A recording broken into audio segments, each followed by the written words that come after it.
एक दिन बलदाऊ जी से कहा भैया देखो इतना समय हो गया, वृंदावन से आ गए मथुरा, वही निकट मथुरा में रहे लेकिन वृंदावन नहीं जा पाए। अब द्वारिकापुरी आ गए हैं लेकिन वृंदावन के लोग भूले नहीं मैया यशोदा, नंद बाबा, गोपियां, गोप सखा, हम भूले नहीं, उनकी रोज याद आती है। तो मैं नहीं पहुंच पा रहा हूं, जाकर तुम ही देख लो कि वृंदावन में मैया यशोदा, नंद बाबा की सबकी कुशल समाचार क्या, हालचाल क्या है। तो बलदाऊ जी वृंदावन के लिए प्रस्थान करते हैं। वृंदावन के निकट में जब आए तो जो हरे भरे कुंज थे, वृंदावन में जो हरे भरे कुंज थे वो मुरझा गए हैं, मानो कुंजों में आग लग गई है। ऐसे सूने सूने हैं कुंज। और जब आगे बढ़ते हैं तो कुंजों से एक आवाज सुनाई पड़ रही है, एक धीमी धीमी मीठी मीठी आवाज सुनाई पड़ रही, मानो कोई कह रहा है, आजा रे संवरिया, आजा रे संवरिया, तेरी गैयारों में वृंदावन में आजा, आजा रे संवरिया,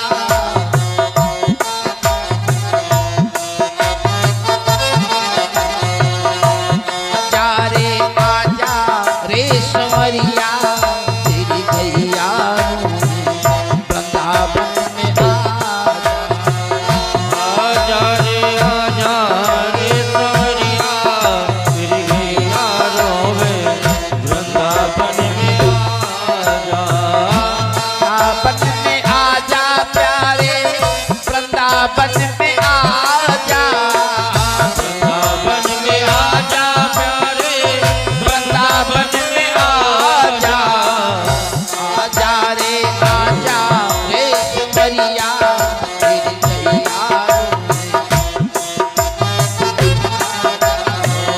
आजा रे सुंदरिया, तेरी गैयारों में वृंदावन में आजा, सुता पुकारे कान्हा माखन खाजा, जसोदा पुकारे कान्हा माखन खाजा, वाले पुकारे कान्हा माखन खाजा, वाले पुकारे माखन खाजा, वाले पुकारे कान्हा माखन खाजा, वाले पुकारे कान्हा माखन खाजा, देख तो तेरी है डगर, वृंदावन में आजा, देखत है तेरी नगरिया, वृंदावन में आजा, आजा रे संवरिया, आजा रे संवरिया, तेरी गैयारों में वृंदावन में आजा, आजा रे संवरिया, तेरी गैयारों में वृंदावन में आजा, वृंदावन में आजा प्यारे, वृंदावन में आजा, वृंदावन में आजा प्यारे, वृंदावन में आजा, आजा रे सुंदरिया, तेरी गैयारों में वृंदावन में आजा, आजा रे सुंदरिया, तेरी गैयारों में वृंदावन में आजा, आजा रे संवरिया, तेरी गैयारों में वृंदावन में आजा, आजा रे संवरिया, तेरी गैयारों में वृंदावन में आजा, घासुर को मारा तुमने, बकासुर को मारा, बकासुर को मारा तुमने,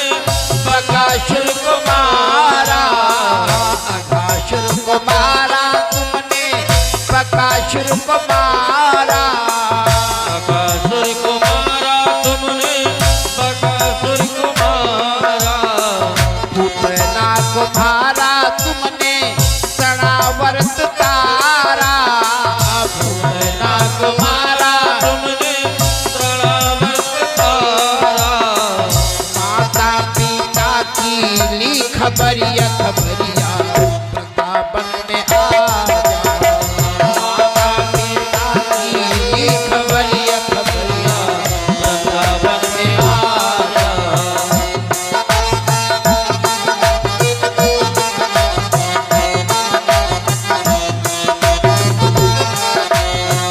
वृंदावन में आ जा, वृंदावन में आ जा, वृंदावन में आ जा प्यारे, वृंदावन में आ जा। आजा रे संवरिया तेरी गैया वृंदावन में आ जा। आजा रे संवरिया तेरी गैया रोवे वृंदावन में आ जा। आजा रे संवरिया तेरी गैया रोवे वृंदावन में आ जा।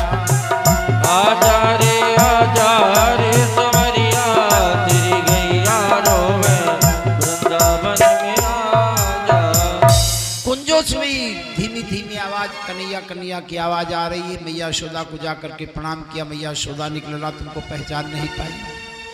जब बलदाऊ जी बूढ़े हो गए तो मैया को सोचो क्या उम्र हुई होगी।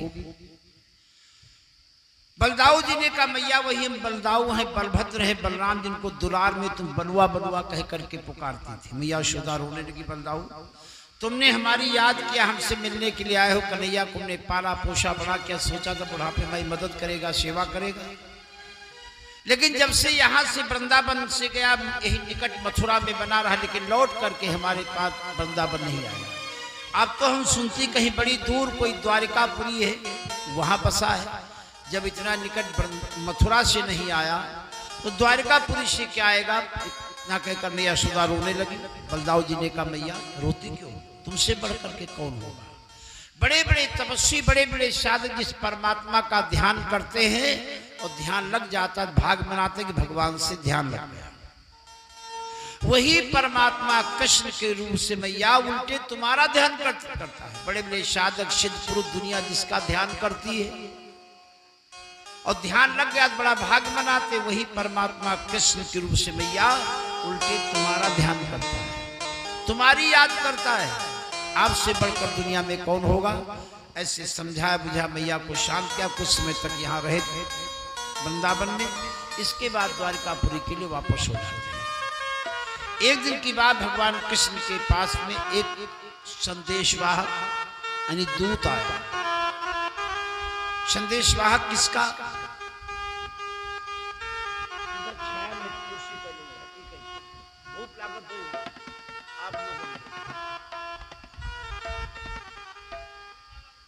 ठीक जब कृष्ण भगवान की धूप लाकर इधर छाया कुर्सी लेके आ जाए, कहती है छाया मार इधर इधर छाया इधर आ जाओ, ये कहती है ये साइड करो, बिल्कुल छाया बनी रही। हाँ नहीं ये जगह पर बिल्कुल छाया देखो, यहाँ देखो तो छाया यहाँ उधर वैसी पेड़, हाँ नीम गति छाया है, देखो उधर उधर निकलनी है। हाँ वो गति छाया है, नीम कहती है।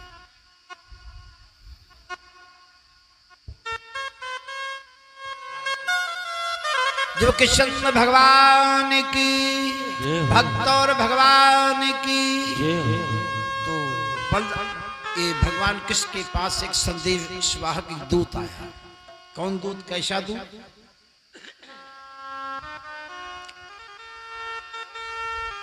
जरासंध, मगध का राजा जरासंध, उसकी जेल में बंदी 86 राजा।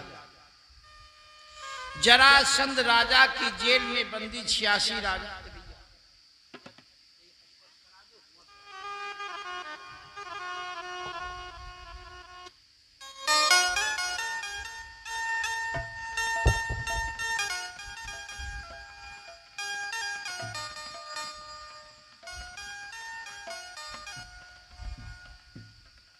जब कृष्ण भगवान की, तो मगध का राजा जरासंध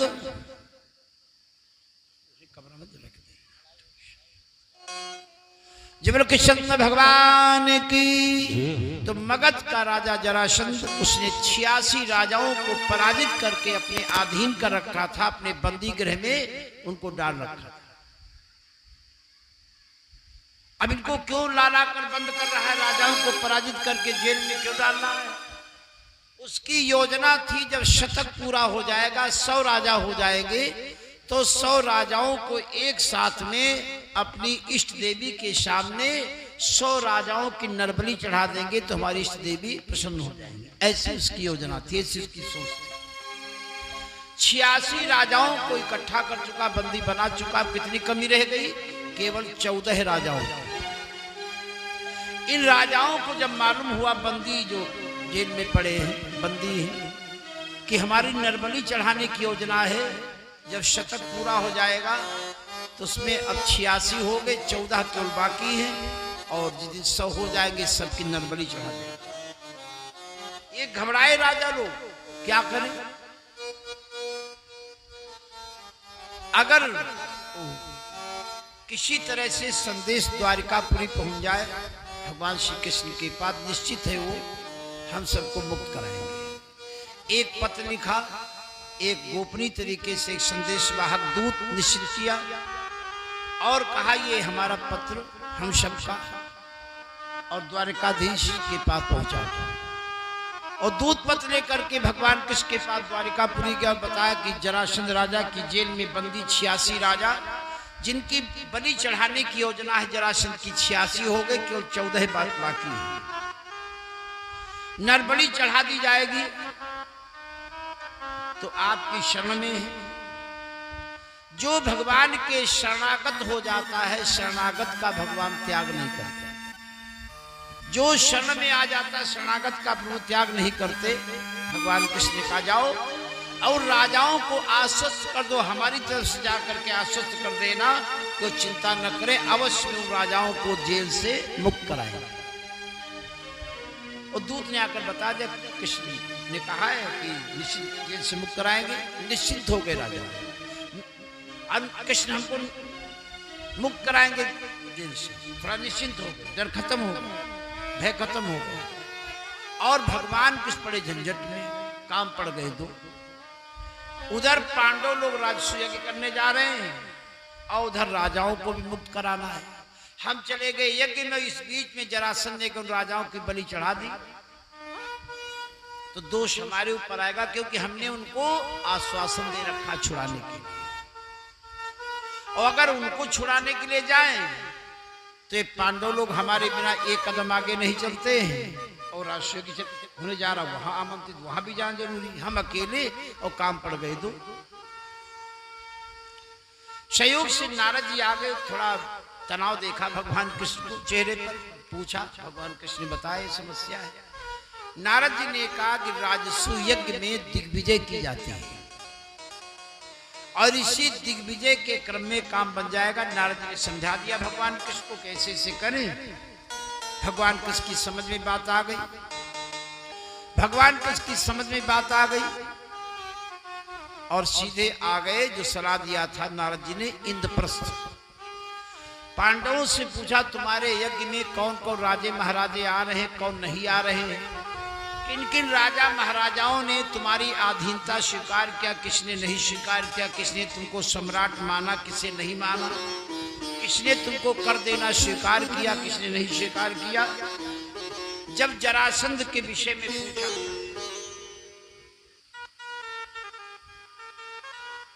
जब जरासंध के विषय में पूछा तो कहा वो तो नहीं आ रहा। वो आए क्या? वो जरासंध तो खुद ही सम्राट बनना चाहता है, जरासंध तो खुद ही सम्राट बनना चाहता है। अच्छा भीम अर्जुन तैयार हो हमारे साथ। भगवान कृष्ण ने भीम अर्जुन को साथ में लिया और इन तीनों लोगों ने, भगवान कृष्ण भीम अर्जुन ने ब्राह्मण का भेष बनाया। भगवान कृष्ण भीम अर्जुन इन्होंने ब्राह्मण का भेष बनाया। भेष भी सबका अलग अलग होता है, जैसा जिसका कार्य है, कार्य के अनुसार से वेशभूषा होती है। वकील को काला कोट उसकी वेशभूषा में शामिल है, पुलिस के लिए खाकी वर्दी, वो बिल्ला स्टार, ये उसके काम करेंगे। अगर कोई पुलिस वाला और पीतांबर डाल करके, चंदन मंदन लगा करके, तुलसी की माला पहन करके कोई पुलिस वाला बहुत बड़ा अधिकारी और रोड पर खड़ा हो जाए, वाहन को रोके, तो एक तिपहियों नहीं रुक, बैटरी वाला रिक्शा नहीं रुकेगा। अगर पीतांबर डाल करके, चंदन मन लगा कर हाथ दे, कोई नहीं रोकेगा उससे पहले से। और वही स्टार लगा करके और बिल्ला लगा करके खड़ा हो जाए, तो एक साधारण अधिकारी भी अगर बिल्ला लगा करके खाकी वर्दी में खड़ा हो जाए, सिपाही भी, तो बैटरी वाले रिक्शा की बह जाए तो ट्रक खड़ा हो जाएगा, कारें खड़ी हो जाएंगी। तो वर्दी का, वेशभूषा का बड़ा प्रभाव होता है। तो ब्राह्मण की वेशभूषा भगवान कृष्ण भीम अर्जुन ने बनाई। मोटी सी चोटी, मस्तक में त्रिपुण चंदन लगा हुआ है, गले में तुलसी की माला।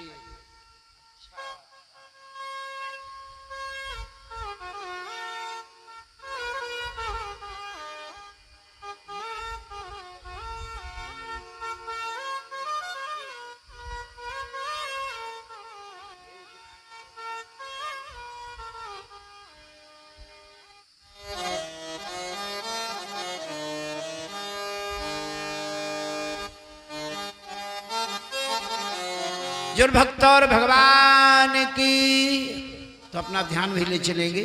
भगवान कृष्ण भीम अर्जुन, इन्होंने ब्राह्मण का वेश में, मोटी सी चोटी, तुलसी की गले में माला, मस्तक में त्रिपुंड,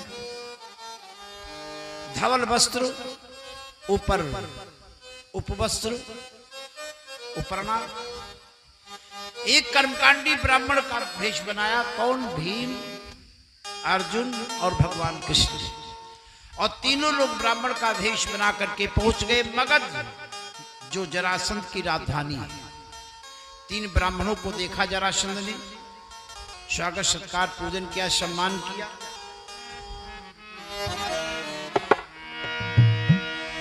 सेवक शतने स्वामियागमनु, सेवक सदने स्वामियागमनु, मंगल मूल अमंगल दम।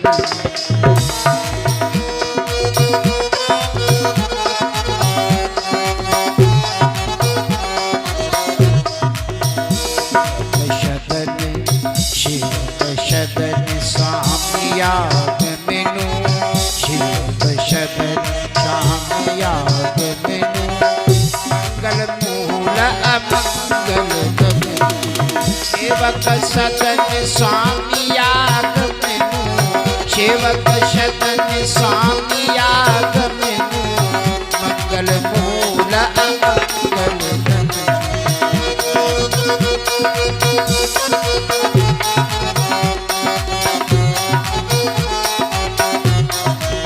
सेवक सदन स्वामियागमनु, मंगल मूल अमंगल दम, मंगल मूल अमंगल दम, मंगल मूल अमंगल। जरासंध ने ब्राह्मण जान करके पूजन किया, सम्मान किया, हाथ जोड़ करके निवेदन किया, क्या हमारे आप हमारे यहाँ आए हो तो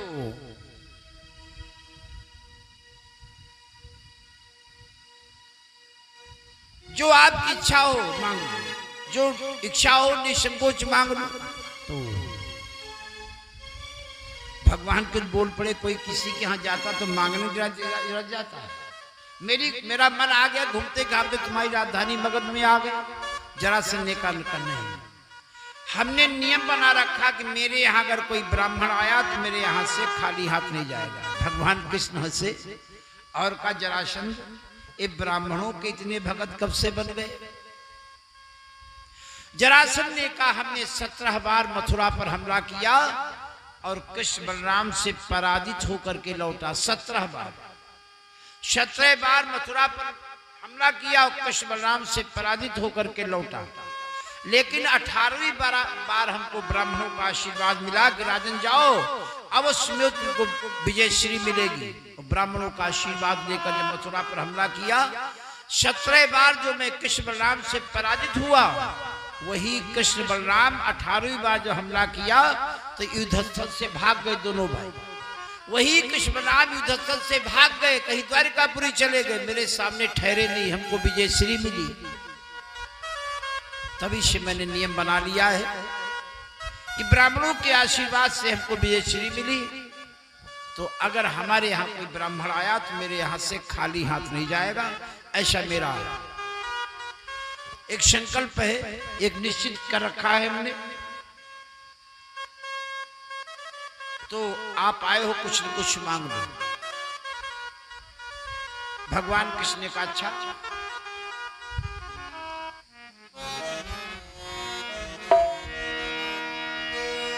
ये भेष बनाकर हम तीनों, ये भेष बनाकर हम तीनों दिग्विजयी ध्वजा उठाए हैं,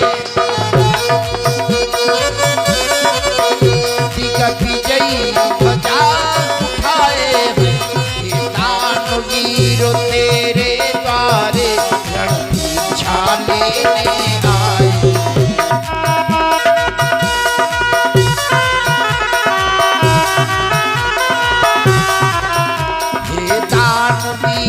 तेरे द्वारे भिक्षा लेने आए।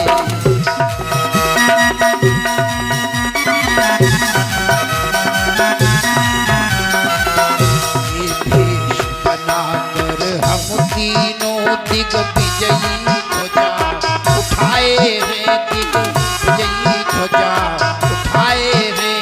हे दानवीर तेरे द्वारे भिक्षा लेने आए। हे दानवीर तेरे द्वारे भिक्षा लेने आए।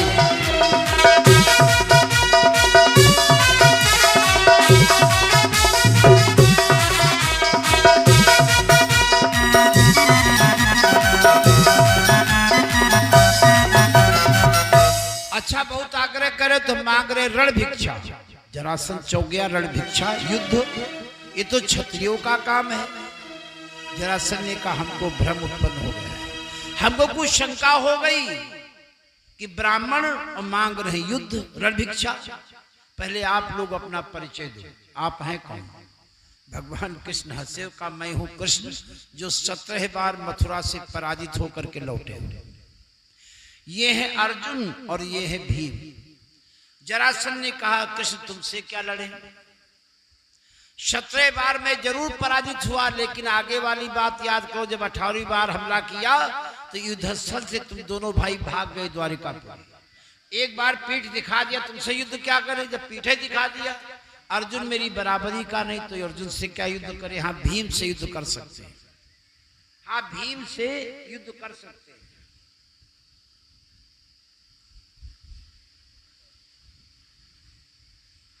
से युद्ध कर सकते हैं। निश्चित हो गया कि भीम के साथ युद्ध हुआ कल। अगले दिन दोनों जवान युद्ध करने के लिए निकल पड़े। भीम और जरासंध का युद्ध होने लगा, शाम तक कोई निर्णय नहीं। अगले दिन फिर युद्ध हुआ, कोई निर्णय नहीं। फिर अगले दिन युद्ध हुआ, फिर निर्णय नहीं। ऐसे 27 दिन बीत गए। 27वें दिन भीम को ऐसा घूसा मारा जरासंध कि भीम का सर चकरा गया। जब लौट करके आए तो भगवान कृष्ण अर्जुन के ऊपर बिगड़ गए। वाह वाह, तुम लोग बहुत चतुर चालाक होशियार बुद्धिमान, बैठे बैठे पूरी रबड़ी उड़ाते हो, बस वाह वाह वाह वाह वाह वाह यही दिन भर करते हो। और हम तो दिन भर लड़ते हो, रात भर हमारा बदन दर्द करता है। 27 दिन हो, कम से कम इसको मारने का तो कोई उपाय करो, इसके मारने का तो कोई उपाय करो। भगवान कृष्ण ने कहा इसको मारने का उपाय तो लिए बैठे।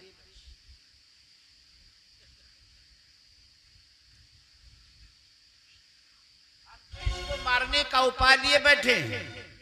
ये बताओ, अगर मैं तुम्हें कोई संकेत करना चाहूं, इशारा करना चाहूं, कोई सूत्र बताना चाहूं, कोई उपाय बताना चाहूं, जब हमारी ओर देख ही नहीं रहे हो तो तुमको हम कैसे संकेत करें, कैसे इशारा करें? भीम ने कहा अच्छा कल देखेंगे। भगवान कृष्ण ने कहा हमारी ओर देखोगे तो इसके मारने का सूत्र भी हम बता देंगे, संकेत कर देंगे। लेकिन अगले दिन जब फिर गए भीम युद्ध करने तो बस वही दांव पेच में बचाव में पड़ गए। इनको मौका नहीं मिला जो भगवान कृष्ण को निहार पाए। भगवान कृष्ण ने सोचा आ जाओ ना चुक जा। भगवान कृष्ण ने सोचा आ जाओ ना चुक जा। किसी तरह एक बार भीम हमारे निहार में तो देखा होगा जब कोई खेल होता है तो अपने पक्ष को उत्साहित करने के लिए लोग शाबाशी देते हैं। तो भगवान कृष्ण भीम को शाबाशी, भीम शाबाश शाबाश, जब शाबाशी देने लगे तो भीम भगवान कृष्ण को निहारने लगे। भगवान कृष्ण ने एक तिनका उठाया और तिनके को बीच से फाड़ करके दाहिने हाथ का बाईं ओर, बाएं हाथ दाहिने ओर ऐसे फेंक दिया। भीम इशारा समझ गए भगवान कृष्ण का। झट से उसके दोनों पैर पकड़े और बीच से फाड़ दिया। दाहिने हाथ का बाईं ओर, बाएं हाथ का दाहिने ओर से फेंक दिया। ऐसे जरासंध का अंत हो गया। ये इशारा क्यों किया?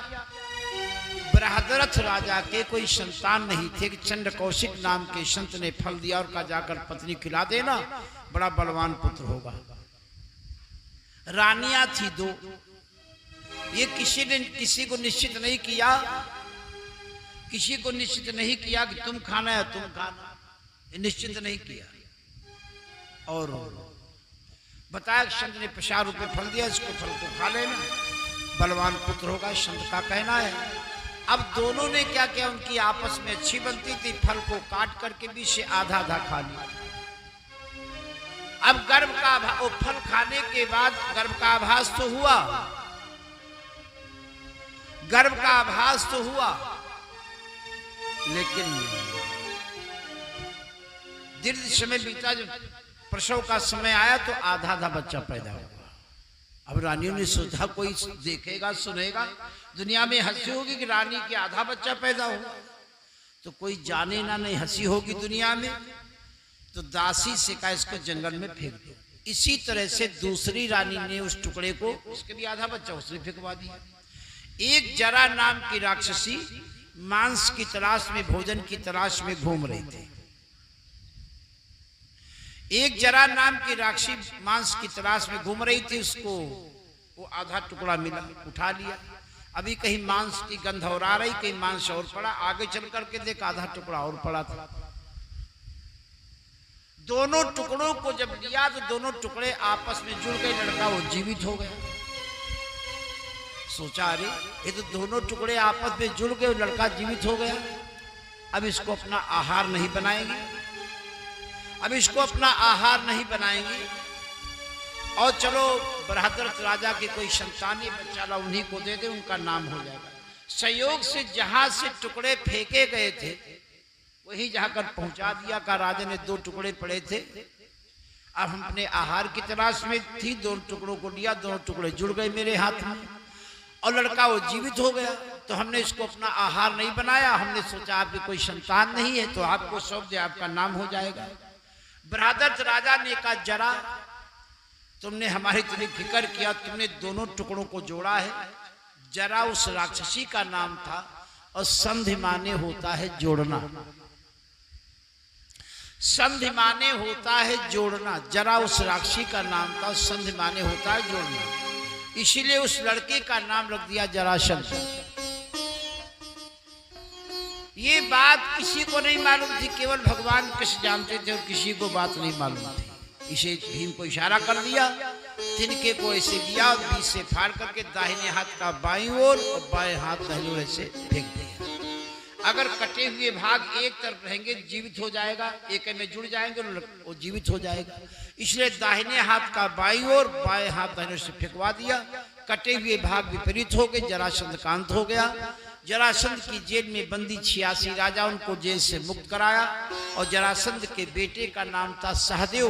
उसको मगध के राज सिंहासन पर राजाभिषेक किया और राजसूय यज्ञ में आने के लिए आमंत्रित किया। उसने आमंत्रण स्वीकार कर लिया। अब ये जो 86 राजा जिनकी नरबली चढ़ाने वाला था जरासंध, सोचो इनकी जान बची। अब जो जान बचा ले वो उसके प्रति आपकी क्या सोच होगी? सोचो ये राजा, इन राजाओं की जान बची है, नरबली चढ़ा दी जाती तो इतना खुश हुए, इतना खुश हुए, प्रसन्न हुए कि काफी हीरा जवाहरात माणिक मुक्ता ज्यादा से ज्यादा खूब खुशी में युधिष्ठिर को उपहार में सौंपा। इतना हीरा जवाहरात माणिक मुक्ता दे दिया कि युधिष्ठिर का इन 86 राजाओं के उपहार से इनका खजाना लबालब हो गया, भर गया। अब काफी पर्याप्त धन हो गया खजाने में। युद्ध की तैयारी को, राजसूय की तैयारी होने लगी। जब कोई बड़ा काज होता है तो हर बुद्धिमान आदमी उसकी व्यवस्थाएं पहले से कर ले कि ये काम उनको सौंप देंगे, ये काम वो करेंगे, ये जिम्मेदारी वो संभालेंगे, इनको वो करना है, यहाँ पर ये व्यवस्था होगी, वहां पर वो व्यवस्था होगी।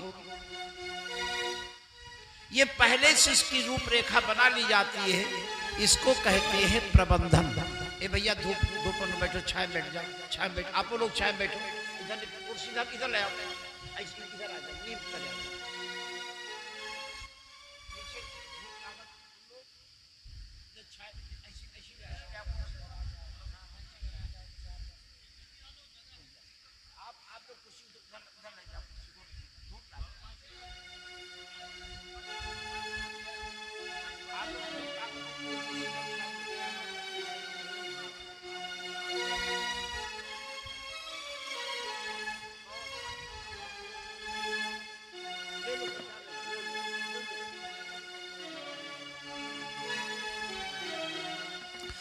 जब कृष्ण भगवान की, भक्त और भगवान की, तो जो बुद्धिमान व्यक्ति है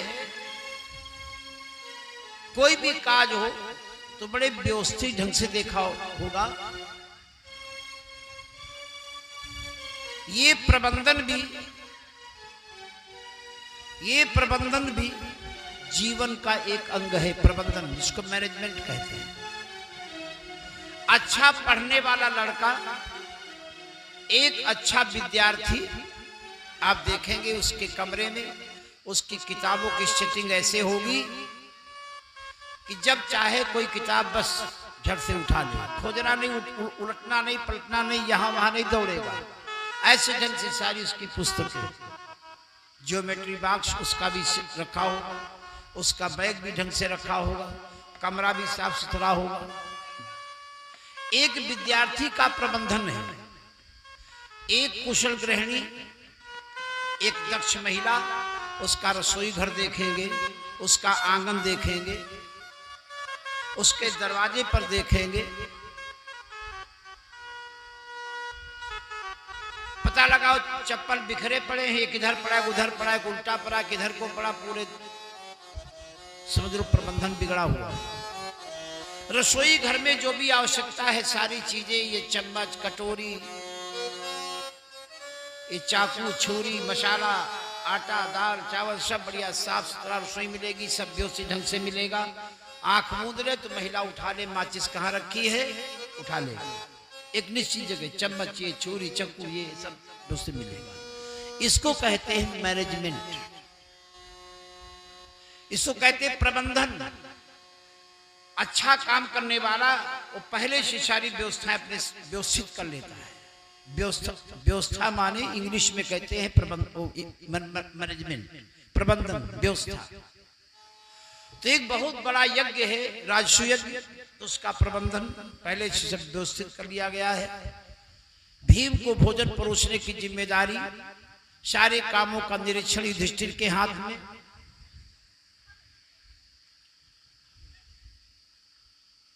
सारे कामों की निगरानी युधिष्ठिर के हाथ में, स्वागत अर्जुन के हाथ में, सजावट विदुर जी के हाथ में, भोजन परोसना भीम के हाथ में, खजाने की जिम्मेदारी, पैसे का लेन देन दुर्योधन के हाथ में, और दान बांटना कर्ण के हाथ में। भगवान कृष्ण का अल्लाह देखे किसको कौन कौन जिम्मेदारी मिली है। देखा सब अच्छे अच्छे काम के आगे तो नाम लिखा है, दो काम ऐसे उसके आगे किसी का नाम ही नहीं। यज्ञ में आए हुए सम्माननीय पूजनीय जनों के चरणों को धोना, पैर धोना। पूजनीय जनों के पैर कौन धोएगा? और जब लोग भोजन करके उठ करके चले जाते हैं, उनकी जो जूठी पतले पड़ी रहती है, इनको कौन समेटेगा? ये जिम्मेदारी किसको दी गई है? देखा दोनों कामों के आगे जगह खाली पड़ी, किसी का नाम नहीं लिखा। भगवान कृष्ण ने कहा मैं बड़ा भाग्यशाली पुरुष हूं, यज्ञ में सबसे बड़ा पुण्य इन्हीं सेवाओं से मिलता है। दोनों के आगे अपना का हमारा नाम डाल डाल, आए हुए पूजनों के चरणों को धोना और भोजन लोग कर लेंगे तो उनकी जूठी पत्रे उठाना, ये सेवा राजस्व में भगवान ने लिया है। और यज्ञ का कार्यक्रम प्रारंभ हुआ। ये दुर्योधन बहुत जलता था पांडवों से, कर्ण भी बहुत जलता है। दुर्योधन ने कहा बड़ा अच्छा बन गया, खजाना मेरे हाथ में, पैसा निकालना रखना मेरे हाथ में, कर्ण बांटना है तुमको। हम अंधाधुंध निकाल निकाल करके दे, तुम अंधाधुंध बांटो और कल के खजाने में पैसे नहीं रहेगा। याचक लोग खाली हाथ जाएंगे, दुनिया में चर्चा करेंगे। राजयज्ञ में गए थे युधिष्ठिर की, वहां कुछ मिला नहीं, खाली हाथ चर्चा करेंगे, बदनामी होगी, अपयश होगा पांडवों का। ये दुर्योधन अंधाधुंध खजाने से निकालने लगा और कर्ण दौड़ दौड़ करके बांटने लगा कि एक ही दिन में खजाना खाली कर देंगे, कल कुछ नहीं रहेगा खजाने में, याचक खाली हाथ जाएंगे तो हंसी होगी। भीम ने उठाई गदा और भगवान लगा दिया ऐसी जगह पर। दुर्योधन पैसा देने वाला और कर्ण बांटने वाला। अंधाधुंध दुर्योधन दे रहा, कर्ण बांट रहा है। ये तो एक ही दिन में खजाना खाली कर देंगे, बेइज्जती हो जाएगी, अपमान हो जाएगा, हंसी हो जाएगी। भगवान कृष्ण ने कहा तुम चिंता न करो। भगवान कृष्ण ने कहा तुम चिंता न करो, तुम्हारा कुछ नहीं बिगड़ेगा। वास्तव में भगवान कृष्ण ने ही इसको लगा रखा था। वो जानते थे कि शरारती है, पांडवों से द्वेष मांगता है, खुराफात करेगा। ये खुराफात जरूर करेंगे दोनों, कर्ण और दुर्योधन। तो इनको ऐसी जगह लगाओ जो खुराफात से फायदा हो, जो खुराफात से फायदा हो। ये दुर्योधन को भी नहीं मालूम था, पूर्व जन्म में किसी संत का आशीर्वाद मिला था कि अगले जन्म में तुम राजा हो। खजाने से जितना निकालोगे उसका 12 गुना खजाने में अपने आप आ जाएगा, उसका 12 गुना खजाने अपने आप आ जाएगा। दुर्योधन को भी नहीं पता था, केवल भगवान कृष्ण जानते हैं। और सही बात, जिसकी परमात्मा मदद कर रहा है, भगवान कृष्ण ही जिन पांडवों के सहयोग में लगे हैं, उसका कुछ कैसे बिगड़ेगा? कि परमात्मा मदद कर रहा है, उसका कोई कुछ बाल बांका नहीं कर सकता, बिगाड़ नहीं सकता। भगवान कृष्ण ही जिनके साथ खड़े हैं, उन पांडवों का कुछ कैसे बिगाड़ पाएगा दुर्योधन और कर्ण। खजाना खाली करके चले गए, कल हंसी हो जाएगी, लेकिन अगले दिन जब आकर खजाना खोला तो देखा जो कल तो बिल्कुल सफा चट कर गए थे, कुछ नहीं बचा था, और आज तो कई गुना भरा हुआ। हम तो खाली करके गए थे, और आज तो कल से भी कई गुना ज्यादा भरा हुआ है। कर्ण ने कहा क्या बतावें, ये जो कृष्ण है ना, ये हम सबको आगे नहीं बढ़ने देता है। अब आगे कार्यक्रम होना था कि सभा में जो सबसे सम्माननीय है युधिष्ठिर, उसका पूजन करेंगे। बाद में कोई बखरिया ना खड़ा हो, कोई बवाल ना खड़ा हो, कोई झंझट ना खड़ा हो, तो पहले निर्णय कर लिया जाए जिससे बाद में कुछ बखरे ना हो। सभा में प्रस्ताव रखा गया कि युधिष्ठिर अग्र पूजा के लिए किसे चुने? जो सभा में सबसे सम्मानीय पुरुष है उसकी युधिष्ठिर पूजा करेंगे। बाद में कोई झंझट तनाव बवाल ना हो तो पहले भाई परामर्श दे दो कि सभा में सबसे पूजनीय पुरुष कौन है, सम्मानीय पुरुष कौन है, जिसकी युधिष्ठिर सबसे पहले सम्मान करेंगे, पूजा करेंगे। जरासंध का बेटा सहदेव खड़ा हो गया, उसने कहा भी कोई सोचने वाली बात है, विचारने वाली बात है। इस सभा में अगर सबसे कोई सम्मानीय पुरुष है तो वह द्वारकाधीश श्याम सुंदर। किसी ने उसका कोई विरोध नहीं किया, टिप्पणी नहीं किया। युधिष्ठिर जिस समय भगवान कृष्ण का पूजन करने लगे तो शिशुपाल वहीं बैठा था सभा में, इसको नहीं सहन हुआ। ये भगवान कृष्ण से बैर मानता, ईर्ष्या करता, द्वेष करता है, इसको नहीं सहन हुआ कि सभा बीच में कृष्ण का वो सम्मान बिगड़ गया।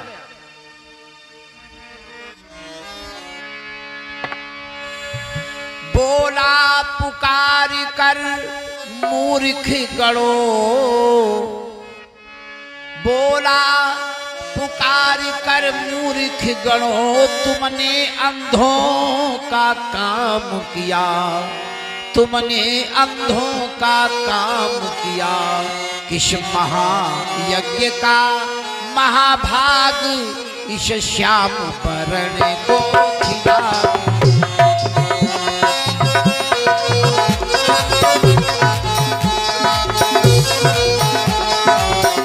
ईश महायज्ञ का महाभाग ईश श्याम बरण को खिलावे।